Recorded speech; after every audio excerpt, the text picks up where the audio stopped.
Hi, I'm Laura Hill, and welcome to my channel, Smart Women, Smart Conversations. I'm here in New Orleans this week, and we just had a huge thunderstorm, so I'm taking advantage of the breeze, which is really rare this time of year, and sitting outside on the patio for a little bit. I hope you're following some of my shorts. I'm actually here on a senior girls trip with my almost 14-year-old Rottweiler, Emma. We've been having a great time. One of the things I've been doing with Emma, because she's really slowed down, is taking walks. And she doesn't make it as far as she used to, but on those quiet walks, I've had a chance to do a lot of reflection. And one of the things that I've been thinking about is a conversation that I had with some girlfriends, gosh, probably a month ago.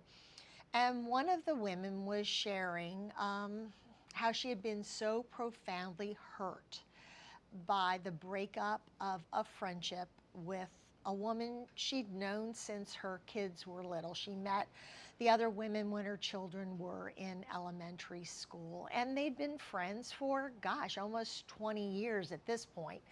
And one day, the woman just walked away from the relationship.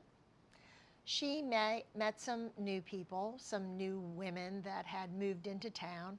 She'd gotten to know some other gals from a new sport that she'd gotten involved with, pickleball.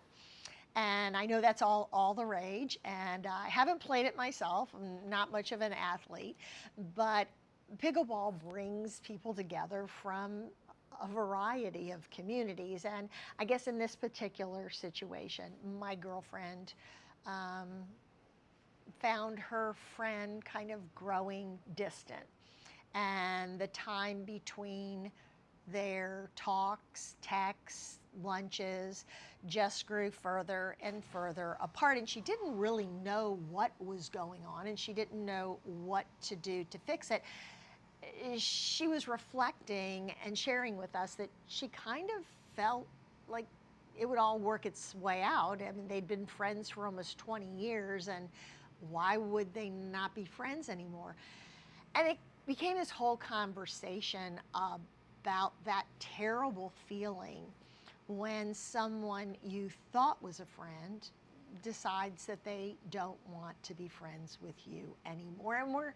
And in this case, I'm not talking about some dramatic falling out, some line in the sand that someone crossed, somebody did someone wrong, someone lied, someone betrayed, someone wasn't loyal. I'm not talking about that. I'm just talking about someone deciding to move on.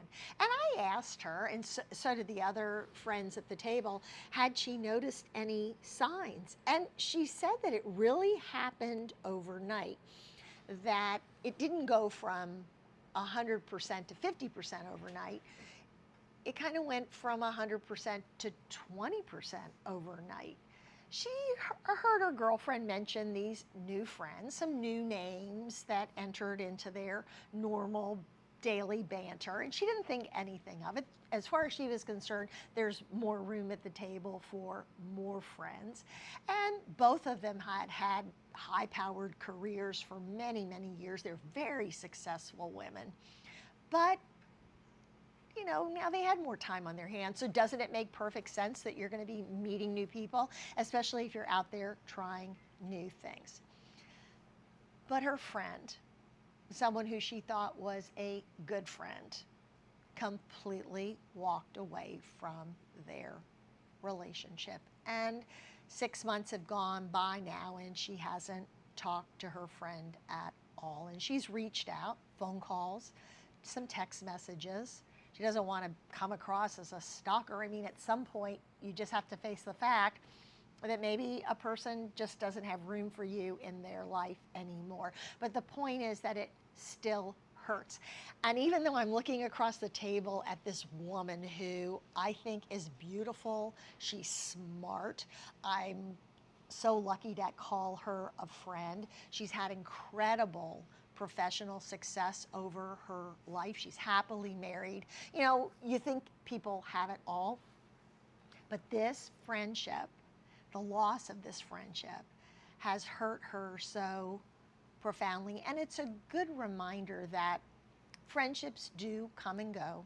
It's important to keep investing and reinvesting in new hobbies, new interests, and always keep yourself open to meeting new people by putting yourself in new situations. No one wants to be lonely. Nobody wants to have that terrible feeling of missing someone who you have to acknowledge is no longer going to be in your life. So keep yourself out there. Keep challenging yourself because you never know what's going to happen. In this case, her friend decided to move on to a new group of friends, and there wasn't any room for her old friend at her new table. But sometimes we lose friends for other reasons, for illness. Friends move away. Friends, can't leave the house anymore because of illness or physical problems. Maybe people have grandchildren in other states that take a lot of their time. Maybe they're at the point of their life where traveling is their priority. We continue to change through our 60s, through our 70s. If we're blessed enough to have healthy 80s and 90s like my mom and dad, life continues to change. So never stop looking for your what next. We can get hurt at any age, but it's good to have friends around you who understand what you're going through. Have a great day. I hope you'll click like and subscribe to my channel, and I look forward to sharing many more topics with you as we get older, a little older, and a lot wiser. Take care. Have a great week.